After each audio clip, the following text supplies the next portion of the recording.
Safari ya maisha yake ilianzia katika sehemu ambapo hakuamini kama ipo siku atakuja kuwa star na maarufu mkubwa zaidi duniani, lakini katika sasa tunaweza tukamzungumzia kama Lionel Andres Messi moja kwa moja kwenye ulimwengu wa mpira wa miguu, au atakuja kumsahau.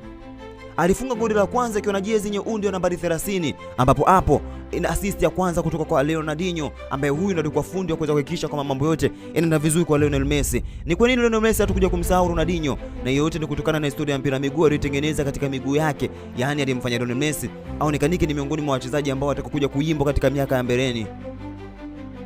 Historia ile kuja kuanzia na kufikia patamu ambapo Barcelona alikutana na Real Madrid. Yaani Lionel Messi alitupia goli moja la ajabu kabisa. Ukiweza kushangaa hapo alivaa jezi ambayo yenye umri wake. Messi alipokuwa na umri wa miaka 19 pekee alipata bahati ya kucheza ile Clasico ambayo hiyo ilimpa nafasi ya kuweza kuhakikisha kwamba anaitungua kwa mbali zaidi Real Madrid na kuacha historia kwenye vitabu vyao.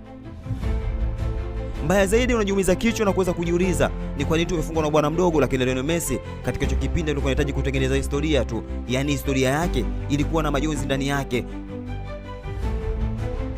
Mpaka kesho tukuja kusaurika Ronaldinho, kwa maana kwamba alikuwa ni miongoni mwa wachezaji ambao walimpa jina kubwa Lionel Messi na kuweza kujiamini katika historia ya mpira wa miguu. Yaani historia ya mpira wa miguu ina historia kubwa ndani yake, hasa kwenye utao huyo mpira wa miguu kutoka pale katika jiji la Catalunya, ambao lilimlea zaidi katika namna moja ama nyingine. Lionel Messi hatakuja kuisahau akademia ya La Masia, ambayo hii inampa nafasi kubwa kuweza kujitambulisha kwenye ulimwengu wa mpira wa miguu.